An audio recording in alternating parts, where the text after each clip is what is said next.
Hello everybody, this is Delmage. With me as always is Buckshot, and welcome to another episode of SC2edu.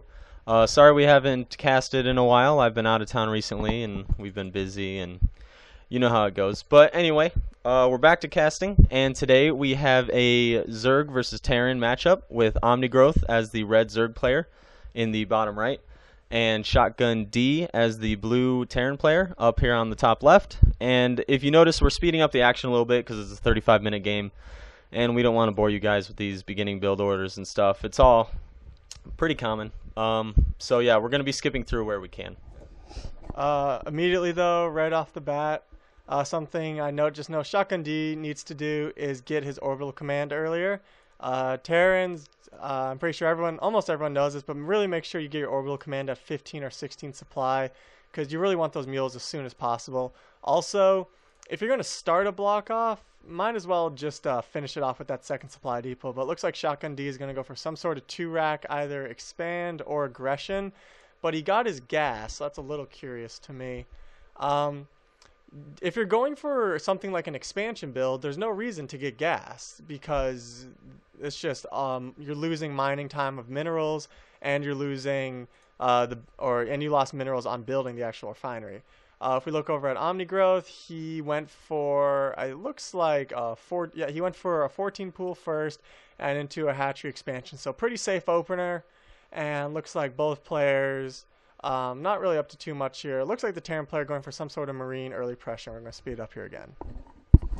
Yeah, so one thing the Zerg player could have done differently there is when he scouted with that Overlord, he could have tried to scout that entrance and noticed that the Terran player didn't block off. And if you ever see a player not block off in your Zerg, you might as well go for some sort of early pressure expand. One thing I'm worried about here is these Marines are coming in and there's no spine crawlers down at all for the Zerg player yet.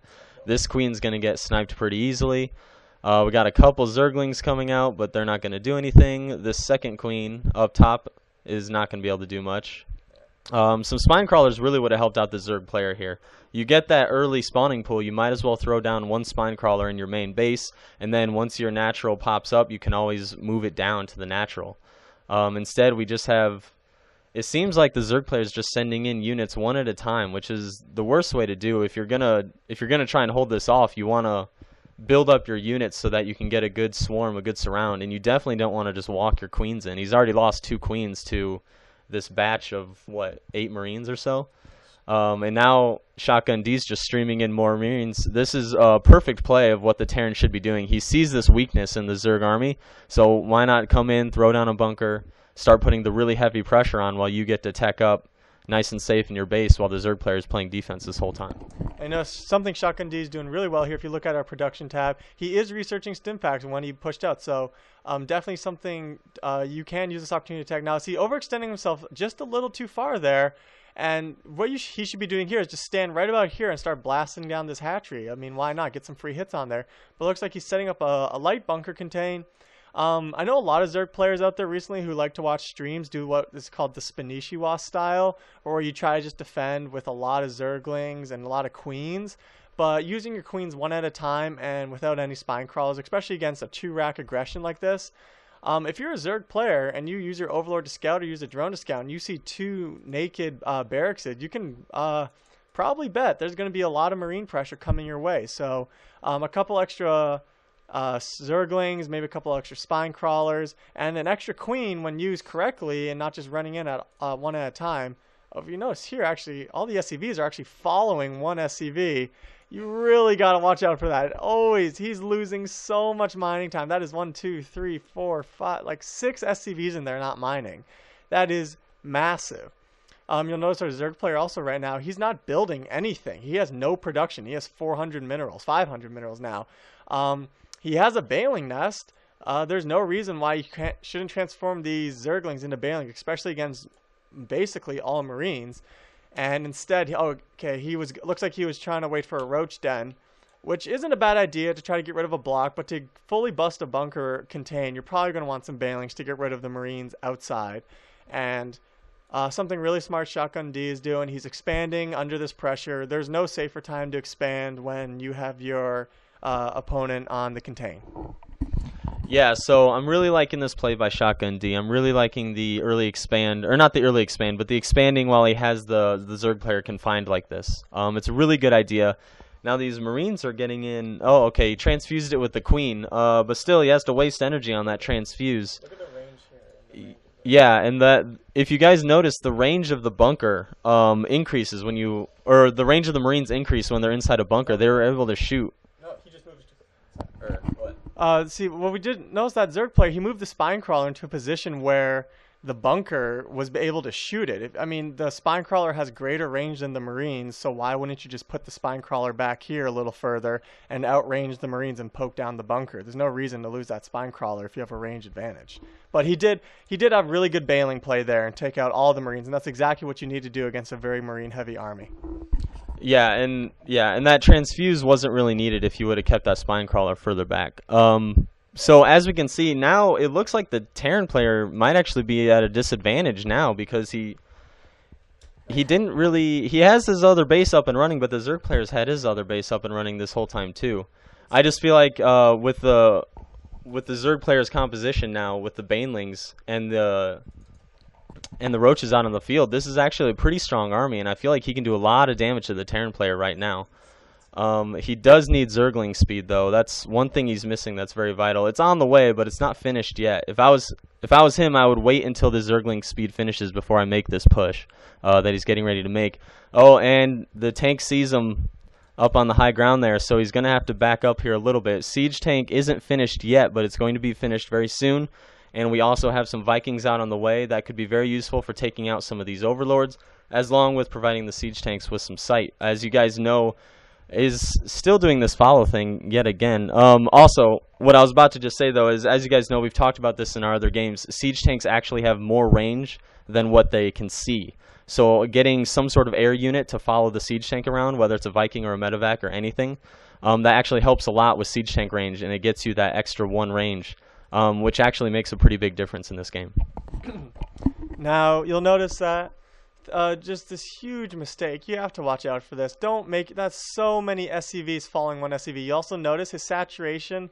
He has 4 mining SCVs here. Just because you transfer down units does not mean you should stop making SCVs in your main base. You still want to have very good saturation.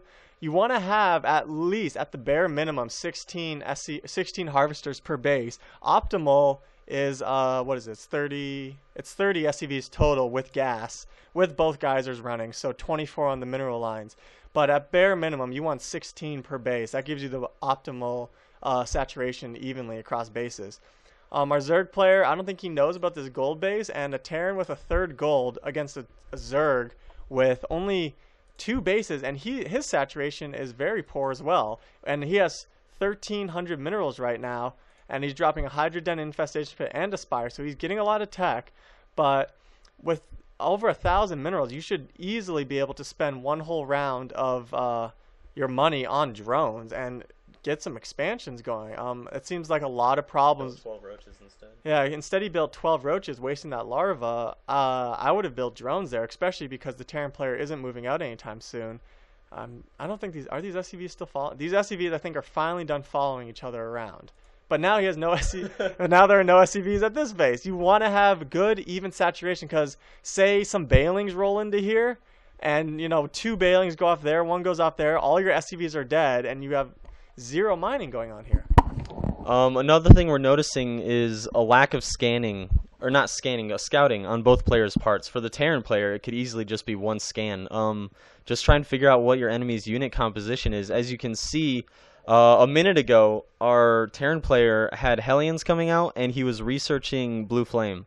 And against a heavy Roach army, that's not going to do anything. If your Zerg player was massing Zerglings, that wouldn't be a bad idea at all.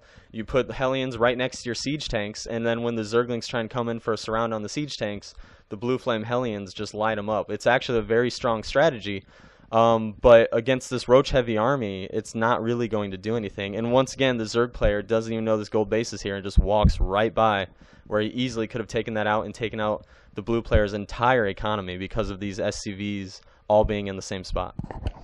Now, so it looks like he's going for a bit of a flank attack here. He's trying to get around. He sees, no mining going on. He's probably like, what's going on here? Are you really just not money? And our Terran player somehow, I don't know where his unit. Did he go for? I saw he was loading up some medevacs. I think top right. Top. Oh, here the okay. So here are most of his units. I was wondering where all of his units went, and now he's finishing off the block, but he's already lost a whole base for basically just nothing. No contest. Zerg player hasn't lost. Yeah, now he's cut off also from his gold base, which he should drop all his mules there ASAP to try to get the most out.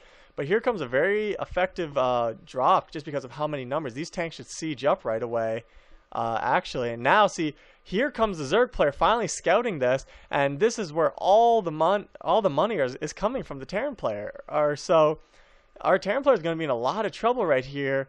But also our Zerg player is equally in some trouble. He doesn't have a whole lot of drones. He's just now taking a third. Still, if we look at the harvester count, it's 22 to 12 harvesters at almost 20 minutes in the game.